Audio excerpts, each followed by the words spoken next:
Good afternoon, this is News in English from the Syrian television in Damascus. President Bashar al-Assad visited this morning the Martyr's monument on Qassyoun mountain on the 39th anniversary of October Liberation War.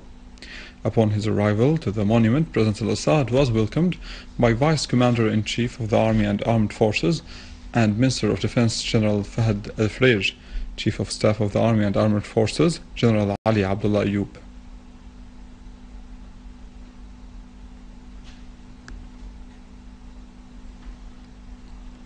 His Excellency was also welcomed by Assistant General Secretary of the Ba'ath Arab Socialist Party, Vice Presidents, Assistant Regional Secretary of the Ba'ath Party, Deputy Chairman of the Progressive National Front, People's Assembly Speaker, Prime Minister, Cabinet Ministers and senior army officers and state and party officials. Afterwards, His Excellency headed to the Martyr's Monument, laid a wreath of flowers there.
دائرة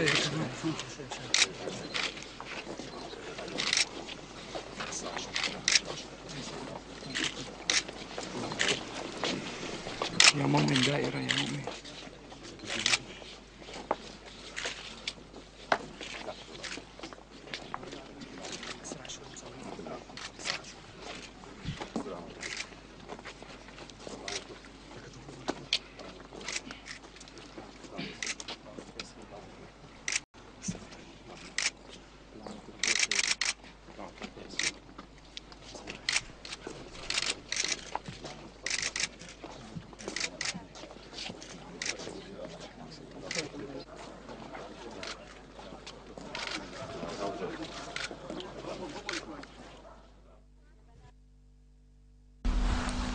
Before His Excellency's departure, President al-Assad talked with some martyrs' children about the sublime meanings of the heroic needs of the homeland's martyrs over Syria's modern history.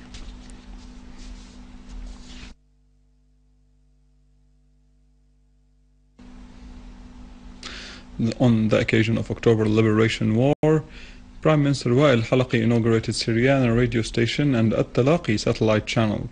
Al-Halki toured the headquarters of the channel located at the building of the Syrian radio and television at Umayyad Square.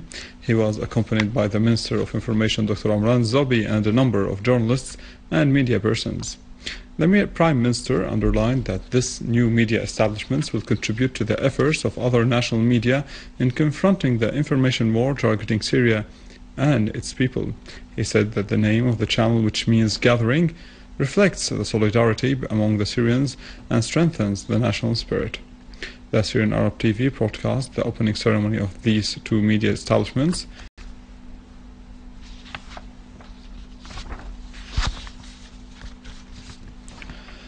Dr. Al-Halki also met the Syrian media, recalling the glorious days of October War, which carries with it the meanings of sacrifice and steadfastness.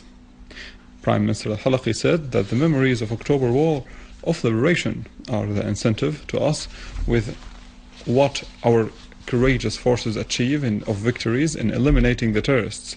The Prime Minister pointed out that launching of the electronic management in the Ministry of Information, Syria Times newspaper, the al-Halki satellite channel, Syrian radio channel, and the Syrian Media Center in Moscow constitute additions to the mobility of distinctive media which fight the battle of truth that is not less important than the struggle of our armed forces. Al-Halki clarified that the national media fight its battle despite targeting its cadres and preventing the broadcast of Syrian satellite channels on Arabsat and Nilesat satellites. He stressed that our media work reached to every honest person that wants to see and hear the truth. The Prime Minister said that the government is working to meet the needs of people and to preserve the national security and economy.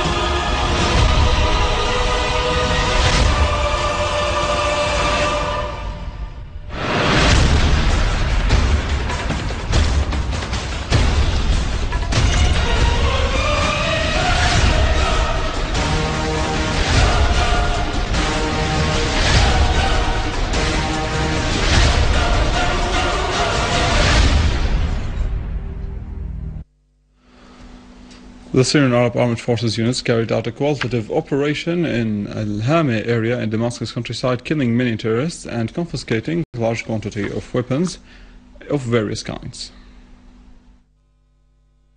The Syrian Arab Army's units confiscated machine guns, automatic rifles, sniper rifles, mortar cannons, and explosive devices in qualitative operations against terrorists in Al-Hamaa and Jamraya in Damascus countryside. An official source said that an army unit stormed the hideout of terrorists, killing and injuring many of them. The source said that a unit of the armed forces discovered an 82mm mortar cannon, 55 mortar shells, and 4 sniper rifles in Al-Burj quarter, and 300 explosive devices of various weights in 2 houses that the terrorists were using for manufacturing explosive devices near Ammar bin Yasser Mosque in Al-Hamaa in Damascus countryside. The source added that a unit of the armed forces seized a car loaded with explosive devices, and the field hospital was discovered in the area, adding that the engineering units dismantled 15 explosive devices, each of which weighed 50 kilograms, planted by terrorists in Al-Hamaa town. The source indicated that the armed forces killed a number of terrorists, among them Abd Khassi, Azzeddin Khassi, Tamer Kraker, and Muhammad Abu Tayyib Murabi, who is a Jordanian national in Al-Hamaa town. A unit of the armed forces discovered 13 stolen cars with fake plates, with an 82mm mortar cannon, 35 anti-tank missiles, and 50 mortar shells inside in Jamraya town in Damascus countryside.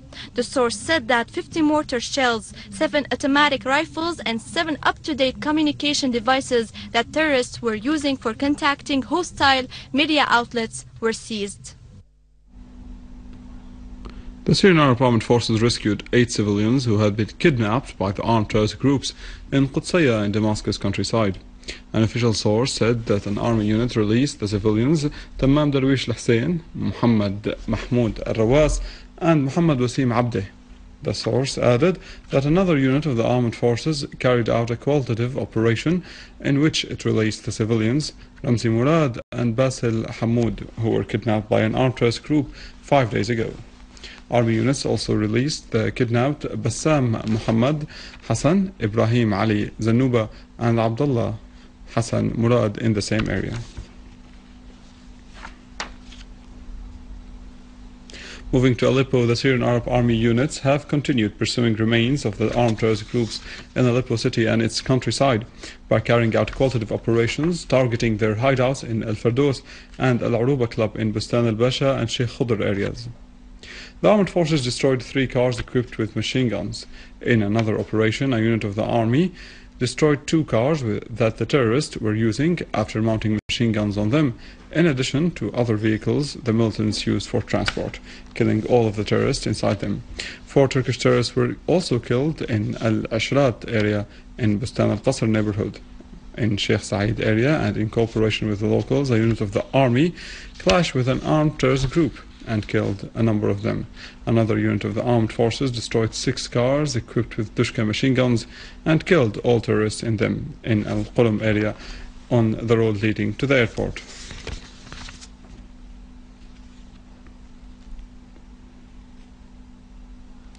The Syrian army units have carried out an operation targeting a hideout used by the armed terrorist groups as a den to carry out terrorist acts against the citizens in al-Bredej village in al-Ghab area in Hamaa countryside. The armed forces destroyed the terrorist hideout and killed a number of them.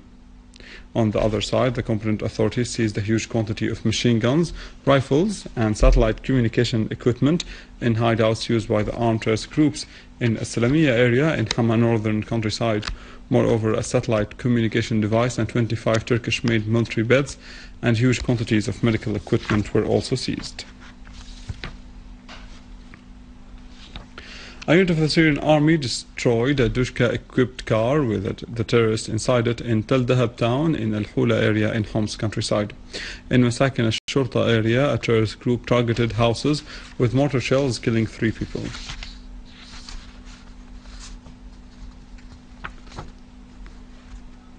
In Homs, our armed forces continued to pursue and crack down remains of the mercenary terrorist groups. In response to appeals by the locals, a unit of the armed forces clashed with an armed terrorist group that was intimidating the citizens in Al-Tibi village in Al-Taldaw in Al-Hula area in Homs countryside, killing a number of its members. Another unit clashed with an armed terrorist group in their Balbe orchards in Homs countryside, killing and wounding a huge number of them. Moreover, a unit of the armed forces destroyed a hideout used by the armed terrorist groups in Al-Qudssaiya countryside, killing a number of them.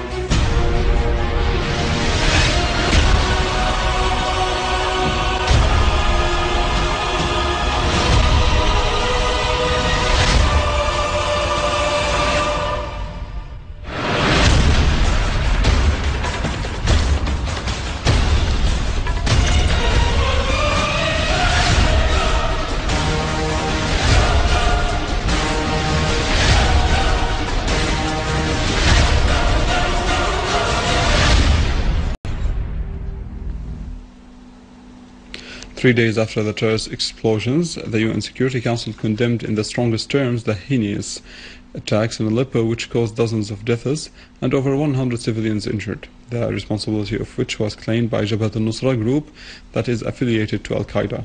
In a statement, the Security Council members expressed their deep sympathy and sincere condolences to the family of the victims of these criminal acts and the people of Syria. Iraqi Prime Minister Noor al-Maliki stressed that some countries which thought they can bring to power in Syria a regime that serves their interests by smuggling weapons into the country have acknowledged that using weapons and force could not achieve that. Regarding the Iraqi initiative, al-Maliki added in a special interview on Russia Today TV station that using force cannot solve the Syrian crisis and only the peaceful solution and dialogue can realize that.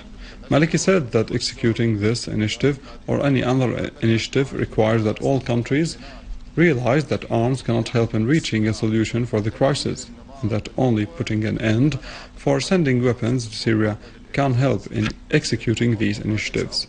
Regarding the Iraqi initiative, al-Maliki said that executing this initiative or any other initiative requires that all countries realize that arms cannot help in reaching a solution for the Syrian crisis and that only putting an end for sending weapons to Syria can help in executing these initiatives.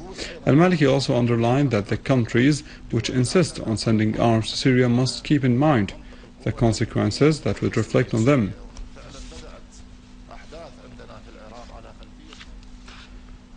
The Turkish short newspaper said that the government of the Development and Justice Party has to take a neutral stand on the events in Syria instead of supporting the groups of so-called armed opposition and providing them with weapons.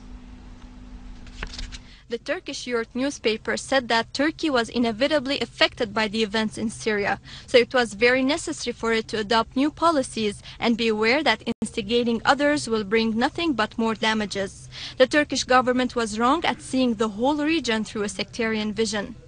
The paper added that the Turkish Prime Minister Erdogan was carrying out the policies of the US in Syria and the region, bearing the political and military burden of this policy.